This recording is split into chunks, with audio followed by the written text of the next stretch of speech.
It's been about 1 month since I had 3 speaking gigs, actually all within the same week. A talk with Amazon, a talk with 50 plus hospitality and travel executives. And then I ended the month where I went to the Queen Mary in Long Beach to speak about executive influence to 50 leaders for an event for Humansave, which is a nonprofit that helps mental health for trafficking survivors. So we talked about executive influence, but it's not what you think. It's not the fake it till you make it, being performative. It's actually about the real stuff, understanding your nervous system, being able to read a room, having a hard conversation without losing yourself, steps on how to ask for a raise, and starting a business. So my favorite part, though, was there was a moment where just intuitively I was doing a Q&A as I do, not just towards the end, but during the workshop. And I felt called to bring this woman up, and it was just so heartwarming. So you're going to want to grab your coffee, tea, or boba, and let's drop the beat.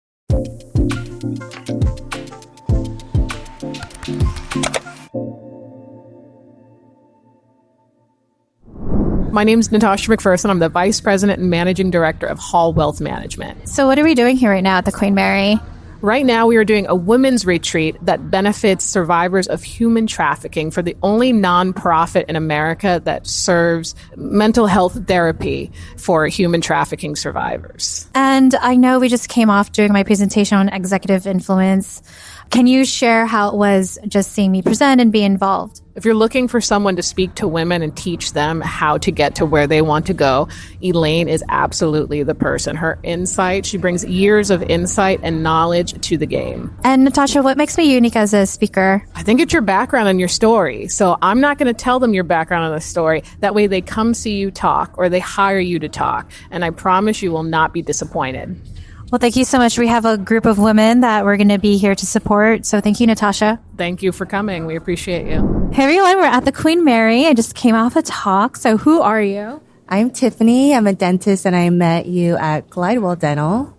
Yeah. What made you decide to want to work with me? When I heard you speak, I was immediately drawn to you because you were, I felt like I could relate to you, and you inspired me right away with your speaking, and that you were very, very intuitive. And so we've been working together for almost 10 months. Do you want to share what you feel comfortable sharing of how it's been working with me and any results? I love working with you, Elaine. I've been extremely grateful because I feel like you can read me and you know what I need even before I do. And you empower me to take inspired action. And I feel much more clarity in my moving forward in my career and life. For anyone that might be interested in working with me, what would you share? Do it. She's amazing. That's it. I mean, Elaine is a perfect balance of being motherly, nurturing, and also kicking your butt when you need it. So thank you for doing that. And that's literally like not real. I don't kick anyone's butt. I just want to be clear. I'm really excited to present to you, Elaine. Thank you. Please join me in welcoming her. I'm going to stay on this side. I'm breaking norms. I'm going to stay on this side. All right, how cute is this outfit? Because when you think of executive influence, you don't exactly think about that. But probably that's exactly how you feel like, why do I have to show up like that? Just in case, this was shot at Silver Lake. This is not AI, by the way. And yes, people were staring at me just similar to what all of you were experiencing when people were staring at you laughing. And I know one of my clients was just like, do they think we're part of a cult? But that's actually part of executive presence and executive influence of, okay, other people may perceive me in a certain way, but what matters is how I perceive myself, one, and two, what is my goal here? Your goal was not them staring at you, your goal was to be present and to laugh. So just congratulations to that. All right, I want to make this interactive. I'm feeling like you all have just been out on your own doing yoga and sound bath, but I want to hear, what sports do you play? Just yell it out. Anyone? Pilates and pickleball counts, by the way. Pickleball, cycling, what else? Tennis. Okay.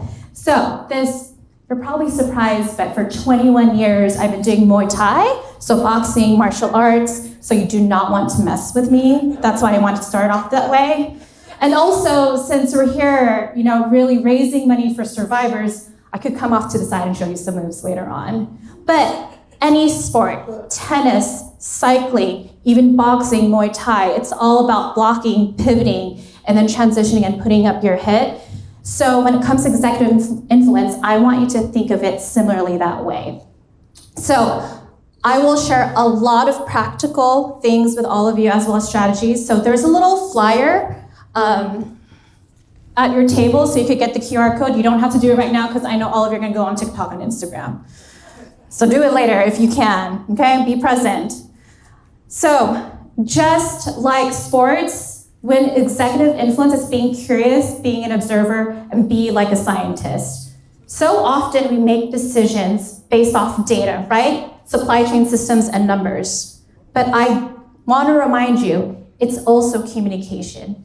It's also the people that you're communicating with. So I really want to make sure this benefits all of you. And I was thinking about this yesterday. So this is my third speaking engagement this past week. I did executive coaching with 70 Amazon leaders in Ontario, California. And then I did executive coaching with 40 executives from Ritz-Carlton and Marriott. And I'm feeling very spicy right now, being around a lot of women. And I say this because the themes are common. Work-life balance. What is that? 1. 2, how do I just grow my team?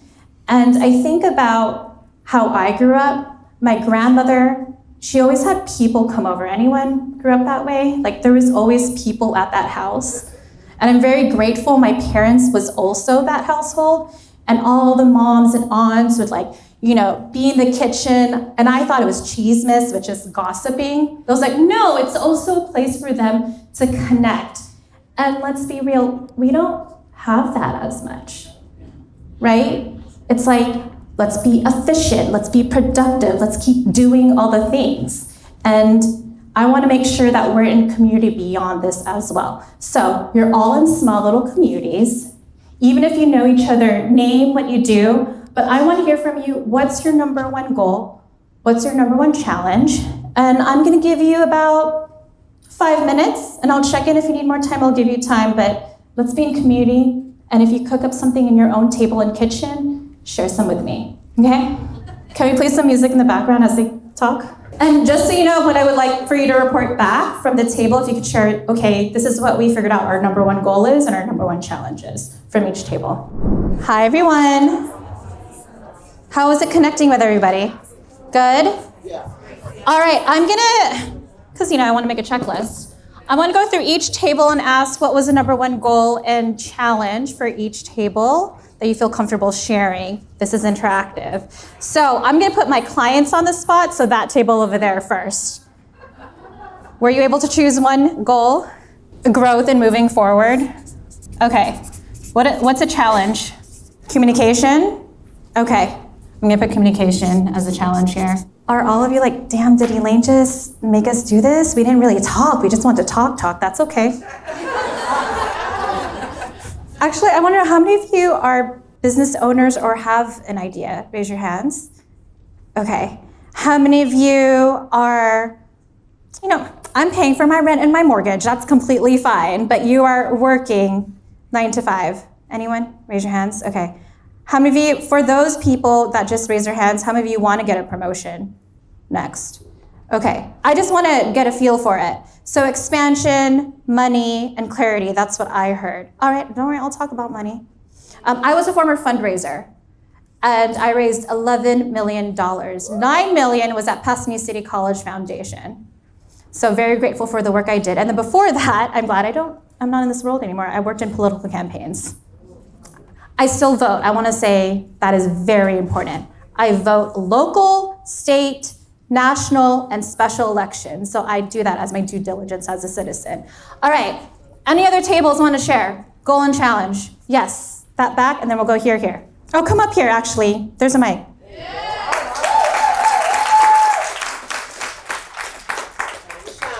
because God, universe knew she didn't need it. She just needed the mic on stage to share. So I've had 8 brain surgeries.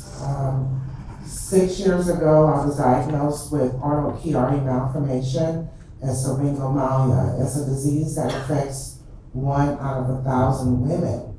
Some men have the disease, but they don't know it until later on in life.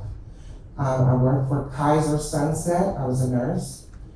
Showed up to work and this right leg stopped working. And my supervisor knew something neurologically was going on with me and told me to go upstairs and get an MRI. And I was like, I got patience. I don't have time for this. And when I went up there, they told me I had to have emergency brain surgery. And I laughed. I waited 2 more weeks because I trusted in the Lord with all my heart. I didn't waver, I didn't care what the report said, I just trusted in him, but I knew something had to be done. And so I caught meningitis, hydrocephalus at the height of COVID. The nurse who had diagnosed me died. My security guard died. So I am here for a purpose, and I created Charity's Purple Purpose, fighting, just trying to reinvent myself in my wheelchair and my walker. And I would go to health fairs, trying to create this awareness about my illness. And then I just decided to go back and get my degree, because I didn't know where I would be or if I could walk or talk again. I didn't know, but I had faith. And so to God be the glory, I graduated with a double degree last year, and at Cal State Dominguez, trying to get a bachelor's degree. And some days I think, God, what am I doing?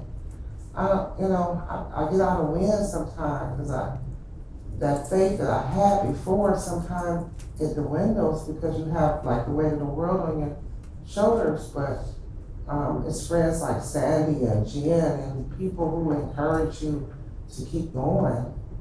But I hope to share my purpose. It's called Charity's Purple Purpose. All right.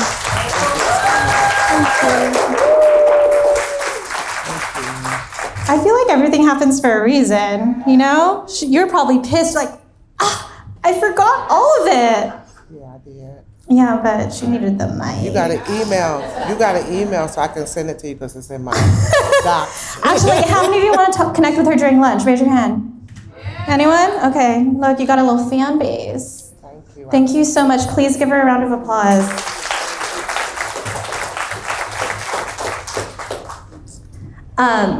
It was interesting when I was connected with my clients, I was like, okay, what was happening? And then feeling the room, talking about executive influence. And so yes, I prepped to this, but it's not just this. When you're in those board meetings, when you're having those job interviews, it's also, like I said, looking at the data, reading the room. And what I was reading is, because I've also been a participant for a lot of these events, and for some of you, it's like, God, there's just so many sessions, like there's all these incredible women, I want to connect with them, and I was just feeling the energy, and I'm like, they just need to connect with one another. And honestly, I was unattached, and I called some of you in. I don't call you out that you didn't do this exercise, and that's okay. I just wanted to make sure we were all in community. All right, this table raised their hand, and then this table, and then we're gonna get going. So, anyone want to share? Work-life balance. Okay. I'm just gonna be real, that is a lie, but I'll talk about it more later. Because it's just being honest of like where your capacity is, right? I mean, how many of you are mothers? Caregiving your parents and your aunts? I told you I'm spicy, and it's like, where's my other siblings and brothers helping out? But it's me, I'm the oldest daughter. This is why I'm talking like this, okay? But it's a lot of us women, and then just being realistic. And I have this conversation all the time with my clients. Where am I at in life, and what's the capacity I have? Because sleep is also important as well. Big time. All right, this table. What do you want to share? Okay. Hi, everyone. My name is Annetta Daniel. That's important to remember because that's going to be me next year. They're going to call me up. Why don't you manifest it right now? Be on stage right now. You want to talk? Come on. You guys probably don't have the hook back there that will take me off if I go too long. Oh, I'm here, girl. I got a real hook, okay? Do you got insurance? I'm kidding. Listen, ain't nothing better than the truth but the whole truth. That's why I brought it up early. So when the hook come out, I won't be surprised. You see, my head is white. But if you live long enough, anybody can get gray hair, but this is a crown of glory. Yeah, that's scripture. A crown of glory to the righteous. So, I digress. Our goal today, we came here because we are networking. Not to impress you, but to impress upon you. February 14th of this year, last month, I dropped my first novel. That's a hand clap. Yes. So we're here today to just to be with other people, sisters. What's better? Name me one thing on this planet, not two, but one thing that's better than a woman on this planet. All right.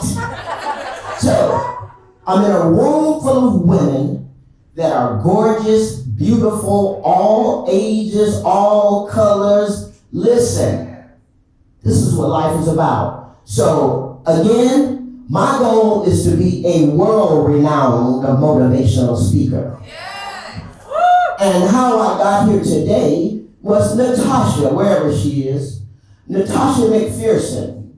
About 3 weeks ago, I was at an event. It's a soulful brunch on February, Black People Month. Well, every month is our month. But the point is, February. So we're at the Soulful Brunch. It's my 4th year there. And every year they give what they call a Trailblazer Award. I've sat there many times for 4 years. No one knows who the Trailblazer will be this year. And the 2026 Trailblazer Award goes to Annetta Daniel. So within milliseconds, I'm saying to myself, Annetta Daniel, that sounds familiar. Then I go, oh, that's me. So I make my way to the podium, and afterwards, Natasha's there, and we hit it off right away because I couldn't tell what her ethnicity was, but I knew she had a drop of black in her somewhere. Because all you need is really a drop of black, right? But we hit it off right away, and she invited me here. I brought 2 of my good friends, Dolores Kissy Cooper, and my good friend Bianca. And she's from another country. She got a last name that's longer than the whole room, so Bianca. But again, so we don't have any challenges because we're fearless. Fear is false evidence appearing real, so knock it off. I've heard a couple of y'all say y'all was Christians. Come on now, how you gonna be a Christian and worry about something? It don't match. Make it make sense. So, thank you for letting me speak. I love you all. And look, who ever been to a laugh bath? That was amazing, the laugh yoga. So I love new things. It's a pleasure to be here. We got paparazzi. Look, we got fine sisters up here. Understand me right? They probably flew her.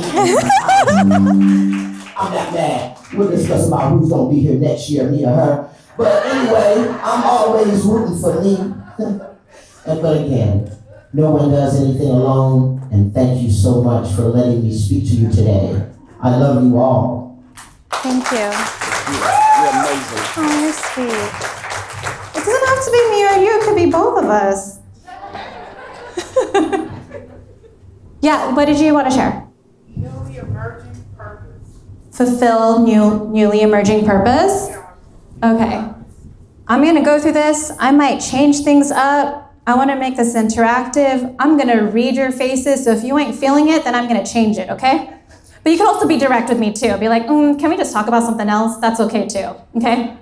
These are challenges in the past 2 presentations I've done that all of you have actually expressed. And also, what show is this? Anyone know? How I Met Your Mother. Running on empty, overwhelmed, feeling alone, can't say no, boundaries. Raise your hand. Anyone feeling this? All right, so I'll be sharing actual tools, time management and pausing tools to bring back team, get a promotion, but there's also some business owners also how to. Are there any starting entrepreneurs or starting? Okay, scaling, growing, raise your hands. Okay, I want to feel the room out. All right, who am I besides a stand-up comedian? First off, what movie is this? Do we know the date when the second one's coming out? May 1st. Yeah, 36 days and counting. I'm very excited. I know I'm an executive coach and speaker, but my favorite title is Daughter of a Filipino Immigrant Farmer. And I share this all the time because a lot of you probably resonate with this, but my grandparents survived so my parents can provide. And my parents provided so I can thrive. So when people ask me, like, why did you start your own business? Why do you go on stage? Because of the sacrifices made before me and the privilege I have.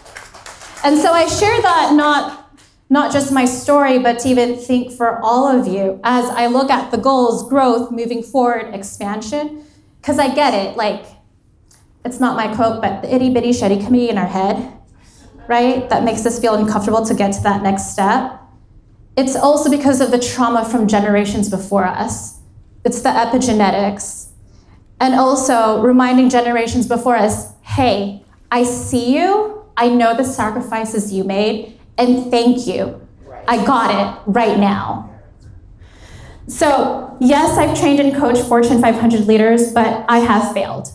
I have been fired, I've been let go. The reason why I got into boxing and Muay Thai is because I have been bullied when I was a teenager. I was also bullied at work. So I learned how to no longer be a punching bag and beat out of the punching bag instead. Not people though. I also want to make it very clear I never beat up any of my bullies because I don't need to prove anything to them. All right, being a better leader can be like a supply chain systems and output. So this is what you'll get, but let me keep going. All right, are you ready? I need some energy. All right, this is my framework. So for those of you that want to be speakers and even being up here, what's important is also having a framework. And what's great is a lot of us started off with passion, which is the middle of this heart. And so I want to hear from you. I want 3 people to share. What makes you passionate about what you do? Also, no judgment. I asked this question twice this week, and someone was like, you know what? I'm going to Puerto Rico, and what I'm passionate about is that paycheck to pay for my trip. And there's no judgment there, okay? So, anyone want to share? Yes? Being purposed by God. Love it. Who else? Seeing change manifest around you. Helping people. Okay, so we're going to talk about the pause. My background is, Harry Potter. I'm upset that there's a second remake, by the way. I think the first was better. But when it comes to communicating with people, not just at board meetings, but even doing sales conversations, it's understanding your trauma. I am not a therapist. I highly believe in therapy. EMDR saved my life specifically. And it's just understanding your trauma response. When you're getting in those difficult conversations, when you're about to do that sales call, are you in the fight, I want to prove I'm right? I usually am. Or flight, I just don't want to deal with this, and then we just walk away? Or are we on the freeze, I don't know what to do right now? Or in the fawn, I just want everybody to be happy. So it's not just being mindful about where you're at when you're having that difficult conversation, it's also being mindful of other people in that room and noticing patterns. I think so often we go into a conversation and we're like, I'm not prepared, but you are. You kind of know how they're already going to communicate. You probably know they're going to probably belittle you, yell at you. They're going to come with I need some proof and data why we're going to move forward. So come from some of you are taking pictures. They're also on the slide. Did you need to take it? Are you good? Okay, cool. Come from a place of curiosity over judgment. And so I want to show this picture of the brain. I went to UC Irvine. I studied the cognitive sciences, which is the study of the brain. Amygdala, it's basically the smoke detector. I've been in this situation before. This person's giving me feedback. I feel like I'm actually being attacked. This actually happened with a family member where they were just giving me feedback about different things. I was like, I planned this for 2 weeks already, but the reality is they were just giving me feedback. I just went back to my 5-year-old self where I'm just not enough. I see some people nodding. The hippocampus is the librarian. It reminds you of all past situations. I've been in a meeting like this before. I'm going to fail. But the reality is this is our lizard brain. What makes us unique as humans is our prefrontal cortex, our logical brain. So what's great is a lot of you did the sound bath and you did the laughter and the yoga as well. But breathing, who's this amazing queen? Simone Biles. Breathing helps you, it's closer to here, get you to your prefrontal cortex, so you're thinking more logically and you're making decisions, as opposed to thinking about the worst case scenarios here. So you see this with Olympians and athletes, that they're constantly breathing and they're visualizing. So if Olympians are doing it, we could do it too. I don't have this as a slide, but has anyone been to any Japanese gardens? So what's great is they have a small, I think I have some Japanese folks here, so please correct me if I'm wrong. What is that small little thing before they walk? What's the name of it? Do you know? So I learned this at the Portland Japanese Gardens, which is really beautiful. So the tea rooms are actually negotiation rooms, so there's no war. Before you go into the tea room, there's actually a station here. So the guard from the other country will get you, and the reason why they get you from the station is if you've been to these gardens, they're so beautiful, it's so that you could walk and be self-regulated and present before you go in the tea room and negotiate. When I learned that, I was like, we do not do that. Before we have a difficult conversation or a meeting, we look at our phone, we go on Instagram, and then it's like, let's just have the meeting. So the question is, when we're about to do a difficult task, we have a difficult conversation, regardless if it's work, our partners, or family members, are we taking the time to be present? One of my clients yesterday, she said, my favorite time is walking to the mailbox. That's fine. Like, you don't need a tea room to have to do this. It could just literally be walking to the mailbox. And something I've practiced, which sounds so simple but hard for a lot of us, is walking without my phone outside. What? Yeah, no music, no podcast, being alone in my thoughts. And as you even drive home, what I often do too is don't put music on. Be present. Try not to cut someone off or cuss them out because of traffic. That's hard, let me tell you. Because if you don't breathe, you're gonna be like my favorite Disney princess, anxiety. Has anyone watched Inside Out 2? Highly recommend. So don't forget to just breathe. When I do a lot of trainings, because people are like, oh, you're just from LA, you always like, why do I just have to breathe? It's also important to explain the science behind it as well. And so how does this have to do anything when it comes to working in teams, being a leader? I say this as a first-gen immigrant, some of you may relate. I just was used to growing up where my parents said, you have to do this, as opposed to explain why you have to do this.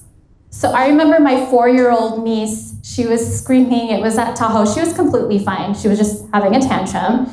My cousin, her mom, was saying, she said, hey, you need to put your shoes on. We were about to go hiking at Tahoe, so obviously there's rocks, you could get hurt. She wanted to put her sandals on. And she's like, no, I want to put my sandals on, I don't want to put my shoes on. And it was so interesting how intuitive it was for me, but I just got to her same level, because when you're standing up, it can be authoritarian.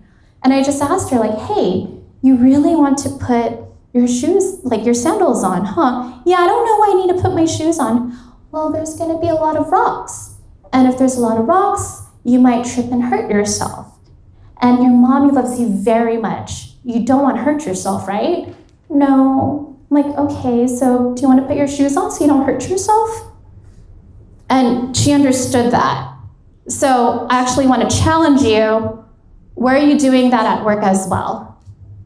So I was working with someone from one of the travel and hospitality folks 2 days ago, and they were talking about how do I get to that next level?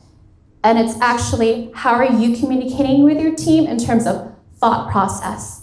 asking curious questions. Unfortunately, we are in school where we're doing the things, and I was, straight A's, valedictorian, but then the next step to get to leadership or a small business owner or getting into C-suite is what are questions I'm asking. So I'm not gonna look at her, but one of my clients who were doing a coaching session yesterday, she's like, so they want me to create this new spreadsheet and data set, and they don't have anything before. And I was like, well, did you ask them who's the decision makers? What's important for the decision makers? How do they like communicating? Oh, yeah, go ask those questions. I think so often we figure out what's the answers, but the reality is, what are the questions to ask? So for those of you that want to start a business, what I often tell them is okay, what are the topics you're interested in? And then find people that have come to you for advice and ask, hey, why did you come to me for advice? I'm looking at one of my friends who I was talking to about this. Why do you come to me for advice? I'm thinking of creating this service and product. What are your thoughts?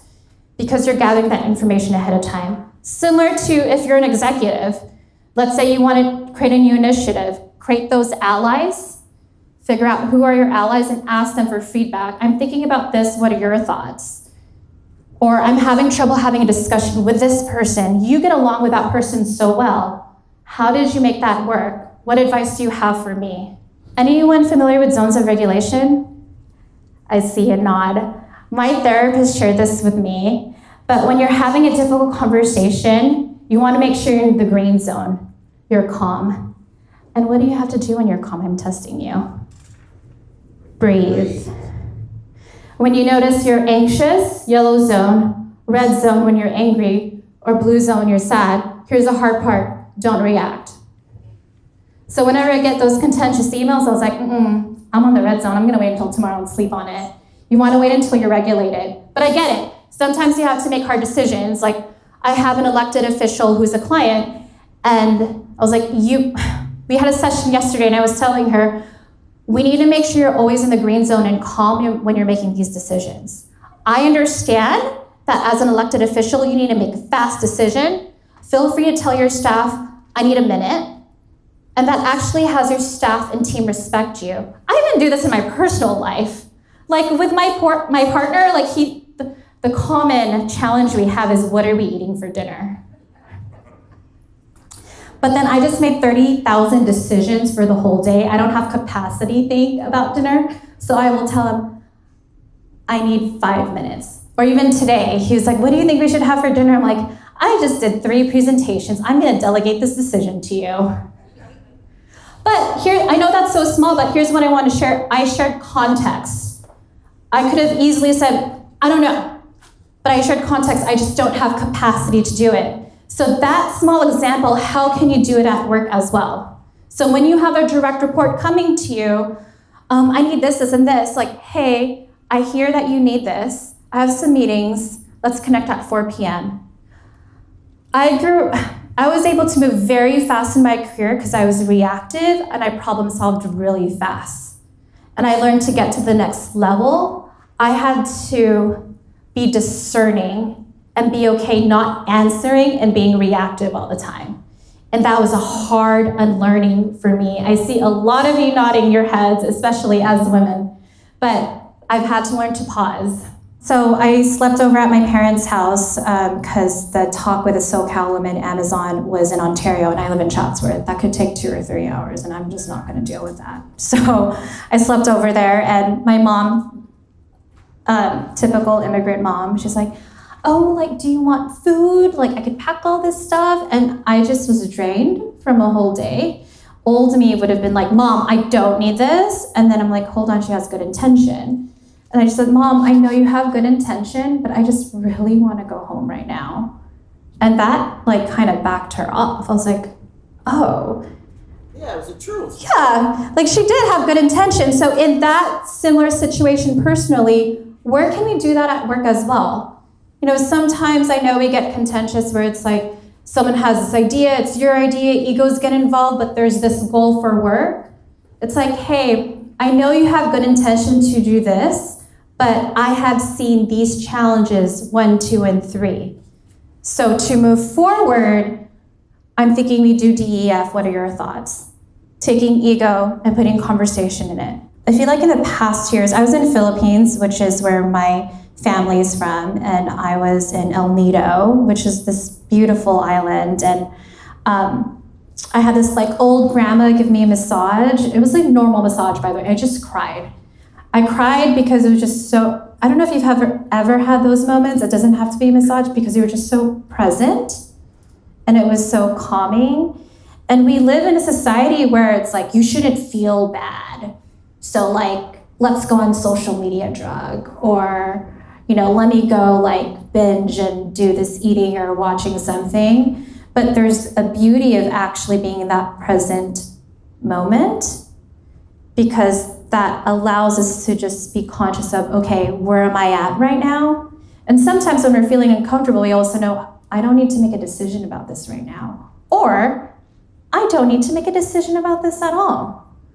Like my mom was telling me about a family member and like as oldest daughter syndrome, like I need to go fix it. I was like, wait, this is not my problem. I see a lot of women nodding. All right, I want to talk about nonverbal cues. So I'm putting the crossing of the arms here, and I love teaching the evolution of it. So back when we were cave women,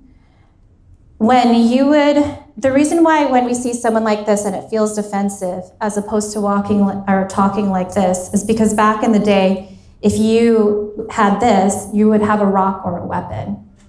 Which is why biologically, when you see someone moving their hands, it actually builds stress. Kind of think about it in social media. Do you notice anyone when they're presenting and they're talking like this, it just doesn't resonate with you, as opposed to they're walking, like they're moving their arms? So moving your arms when you're speaking, for some of you who even do, not just even having a business, but those Zoom calls, team calls, moving your hands actually creates more trust with folks as well. You could go dance too, I don't care. So assertive voice. There's always this mix of like the submissive voice and then aggressive voice, but finding the assertive voice and just really there, just being present. I'm gonna move this up. So who wants more money, wants to get a raise or promotion? I think so often we wanna like open the door, walk in, and it's like, do you know how much I do? I deserve a raise. Hold up, let's like take it a step back.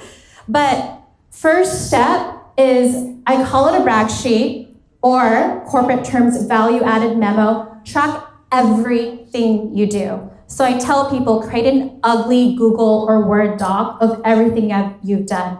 Add metrics. And this is the hard part, do this weekly as well. And then print out the job description and showcase what you have also done beyond the job description. So this should be like your superhero cape, your memo that you're presenting to your supervisor.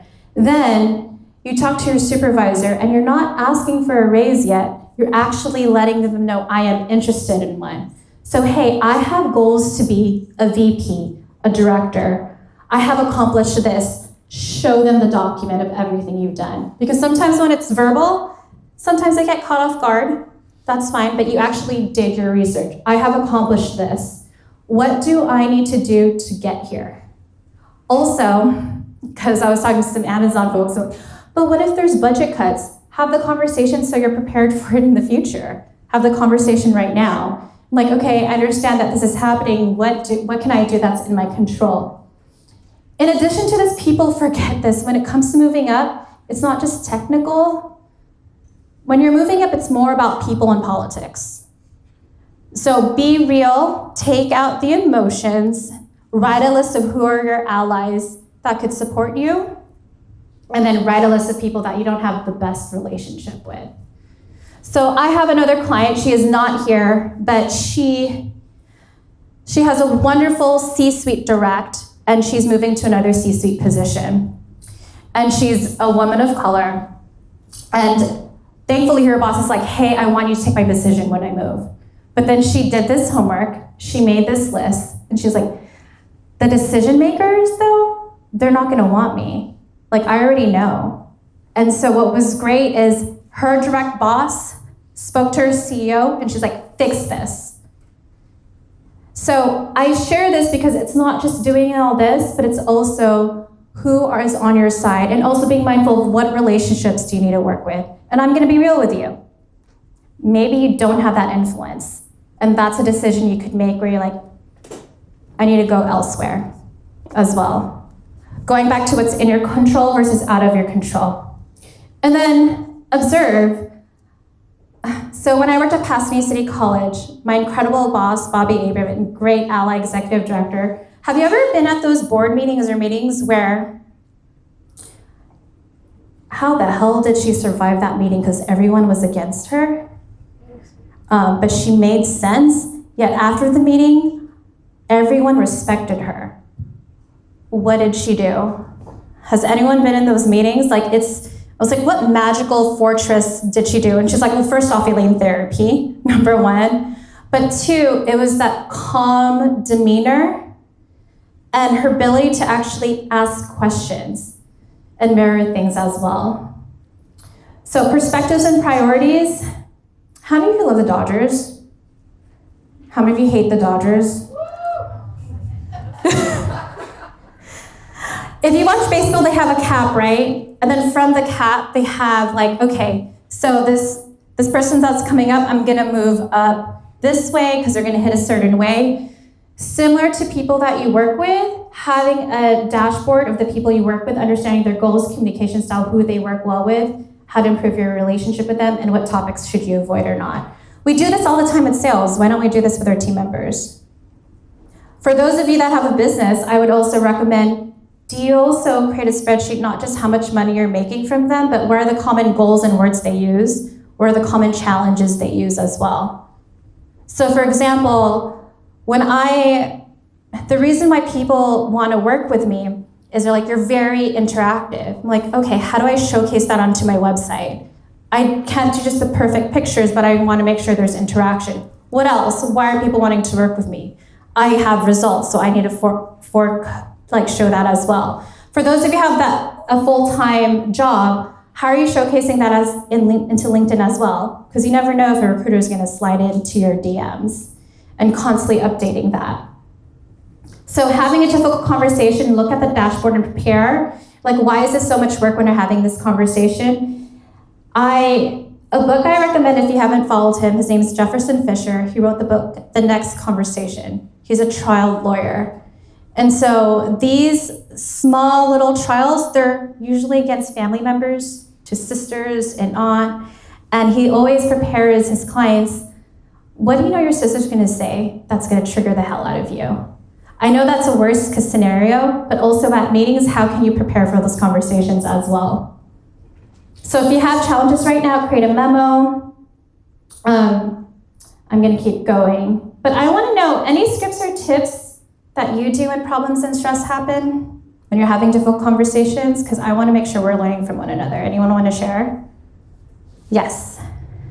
One thing that I tend to do, because it's worked for many years, everything comes out of the human mind. The mind has the ability to solve any problem, but it first has to wait until you calm down so it can do what it needs to do. So that's what I do recommend. The world has stepped away from thinking. Instead, we're following the follower, and the leader doesn't know where they're going. But if you take time to actually think and ask yourself, again, the human mind can solve any problem, but it can't do it. If you're all upset and you're trying to do it your way, calm down, ask yourself some internal questions. The mind will help you answer whatever it is. The green zone, yes. I saw a hand here. No? Okay. I'm gonna keep going. When it comes to conversations, prepare. Like I said earlier, keep a diary and track weekly what conversations has happened, what's worked, what's didn't. The shift to coming a leader, like I said, comes from doing to thinking. So I heard a lot of burnout, and this is hard to do. But this is called the decide method. Discern, is this a priority or not? You don't need to decide right now. Delegate, does this have to be you?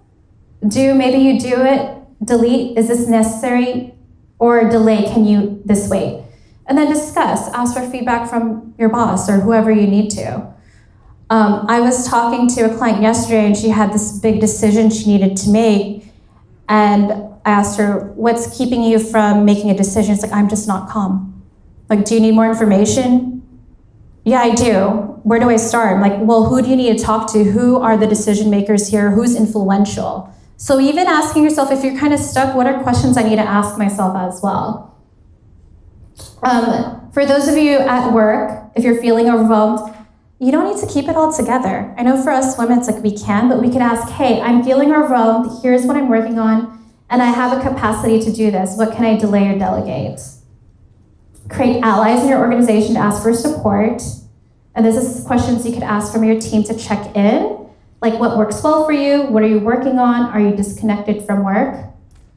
And this is Ross from Friends, but like I was saying earlier, so often it's like, when you have a team member or even a family member, why did you do it this way? A better calming question is, can you help me understand what made you decide this? It's just the thought process of it. Or even as a leader and you have direct reports and you're frustrated because they're just not getting the work done, hey, I want to share with you the thought process I had to finish this project. And then afterwards ask them, like, what did you learn from this as well? I'm just thinking about like my parents telling me, and it's been great with my relationship with them where they're like, oh, this is like, because I'm learning more Filipino traditional dishes. How many of you have learned like traditional dishes from your family? So I always ask questions like, why do you put it this first after this? So it's been great even problem solving that way. And then conscious conversations include being present. An example is me right now, having the two amazing women coming on stage, feeling out the energy of the room. Am I going to be up here and lecturing and talking to them? Or how can we make this into a community like a kitchen? And for those of you that know, for comedians that have Netflix specials, they test out their material at comedy clubs. And they don't just watch videos of themselves on stage. They have a video projecting back in their audience. So sometimes we see things that change in their jokes and their set. And then after you do a project or have a conversation, you pause, you debrief. And I'm bringing Beyonce here because she's the queen bee. This was when every single concert she has, for those of you that ever go to her concerts, she changes it each time too, because she looks at the performance that she's doing and the audience reaction in different sections as well. So you're like, Elaine, but I'm not Beyonce. I'm not like a comedian. But how can you do that also in your personal life? Maybe you have this irritating relationship with a family member. Maybe you have this difficult conversation that you have to deal with at work or a project. Think about how you could debrief and pause, just like an athlete, of what things you can edit. And you could get the slides here, but let's see. Oh, we got 10 minutes. But I want to go around the room and actually, if you could yell out one word, what are you getting from this current session? Just yell out a word that's coming to mind. Anyone want to share? Knowledge. Change. Communication. Who's starting a nonprofit or business? Raise your hand. Okay, I'm gonna give you quick tips right now because I'm a former fundraiser. Here's how I started. Here's how I raised $11 million, and here's how I started my business. I'm gonna take notes. Yes. 11 million, you said? Yeah, 11. Mm-hmm. That's worth taking notes. Okay. Do you know what the word Rolodex is? Yeah. All right. What's your favorite type of music? Anyone? Anyone want to share their favorite type of music right now? Whatever mood you're in. Okay. You pull up that old Rolodex, or maybe it's all on your phone now, Gmail, social media, whatever it is, A through Z, and you want to look for two groups of people. One, who are people that are possible clients or donors, and two, the person that knows everybody. Like the president of the Chamber of Commerce, your cousin that just knows everybody, whatever it is, right? That list of people. Afterwards, you're gonna send them a little message or email, hey, I want to do this. I wanna create this product or service. I wanna get your feedback because you always come to me for advice or just whatever it is. We're doing like a quick 10 to 20 minute phone call. This does not have to be Zoom. This does not have to be Teams. Here's what's very frustrating for me. So often it's like, well, I could just Google this. I could AI this. Who buys the product or service? Human beings, not AI, not Google. Sure, you could ask like, okay, I work with women of color. Google and AI still doesn't know what that means. Like, go talk to your community. Like, I always give the example, because, I mean, I grew up in LA, so I know where my local, like, tamale person is. You probably, and then, you know what I mean? Like, I also have this friend that has the best cheesecake. That's not on Google or Yelp. That's because everybody knows to go to that person for cheesecake. So having these conversations and being curious. Hey, I'm curious, if I do these services, what are your thoughts? What are your challenges when it comes to this? What are your goals? Collect the exact words they're using. So often we think, yes, we're the experts, but you're not the buyer. Right. That is not the same.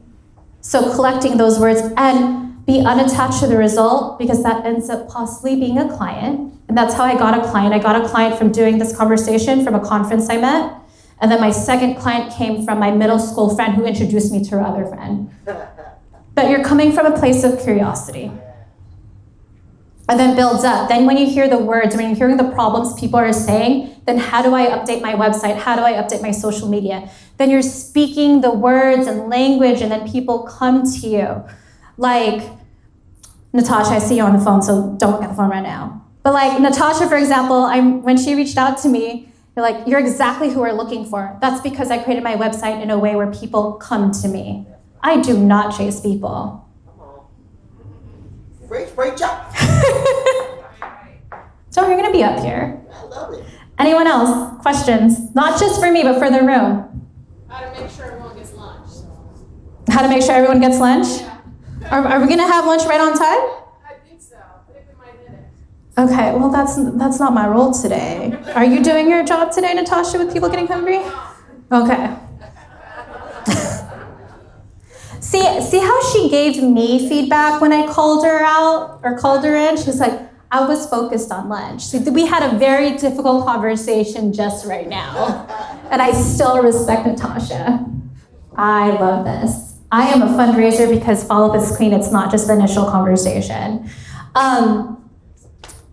Connect with a person, obviously. Take notes. There's, on Amazon, I have it. I actually have it in my bag, but it's a business card holder, but you could take notes from it, because you know how you get all these business cards and then it's just in your purse and you just don't even know?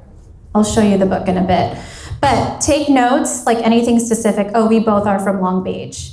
And then even ask, hey, what do you need right now? What support do you need? But not only do I get the card, I also connect with them on social media as well, whether it's Instagram or LinkedIn.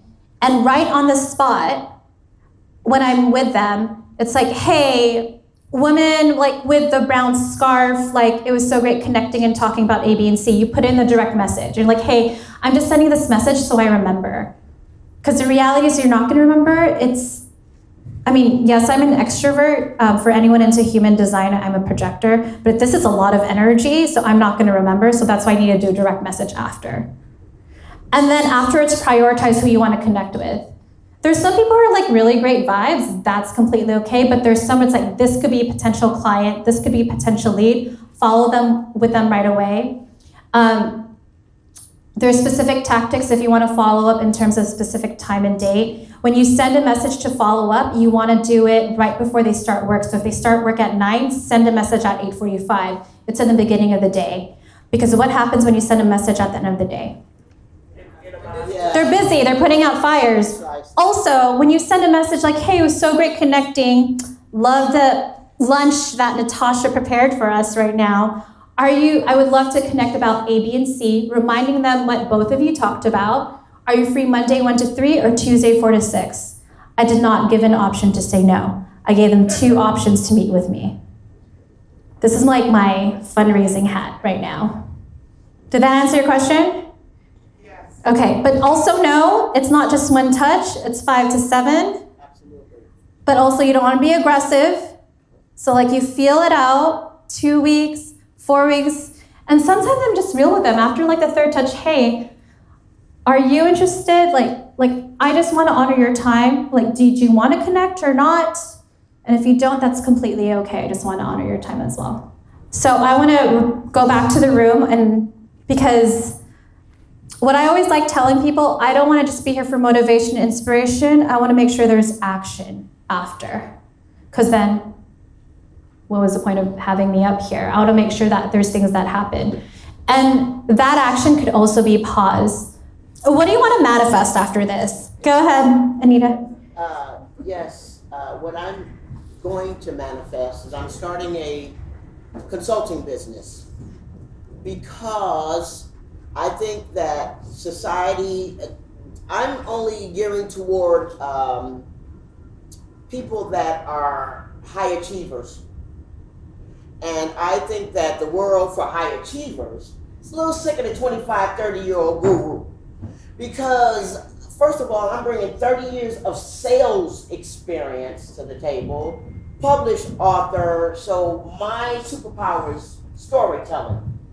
And so I am looking for the person, the beta companies that are willing to come in with me initially to get this thing kicked off, and then it's an evergreen business after that. So as I mentioned, I'm here to network and talk to you all. My first two principles are TTP, talk to people.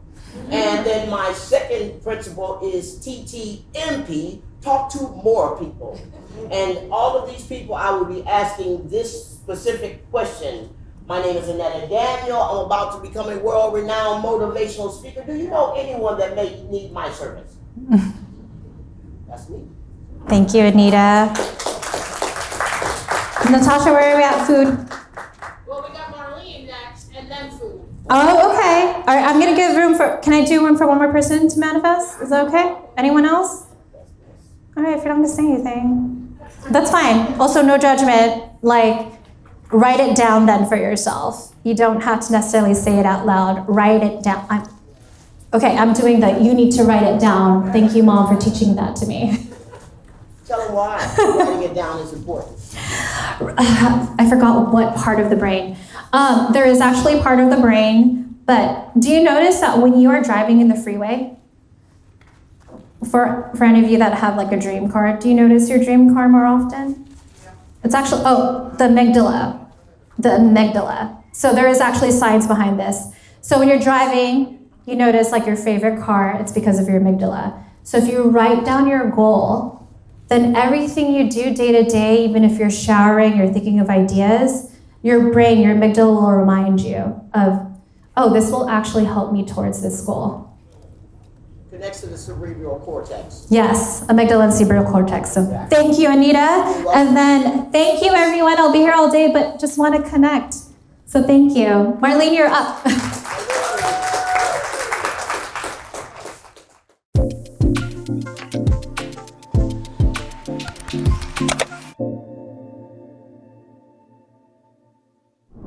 There is so much goodness in this episode. And what I want to make sure that does not happen, I don't want you to feel overloaded. I want you to think of one thing to do in this episode. Maybe it's writing down a goal. So your amygdala knows how to find it. And it just is able to sort out through things where you're one step closer to your goal. Or second, it's taking a walk without your phone, so that you're really mindful before you have a hard conversation, before you make a hard decision. Very similar to what I shared earlier about when people are about to have a difficult conversation like war, they walk through the Japanese garden. Or maybe it's starting to draft a value brag sheet memo before you want to ask for a raise. Or maybe it's something else that you heard in this episode. And if you enjoyed this episode, I would love for you to do one of two things, or maybe both, because you want to do extra credit. One is leave a rating and review. It lets other incredible leaders find this podcast episode. We created this podcast to create an accessible resource for all.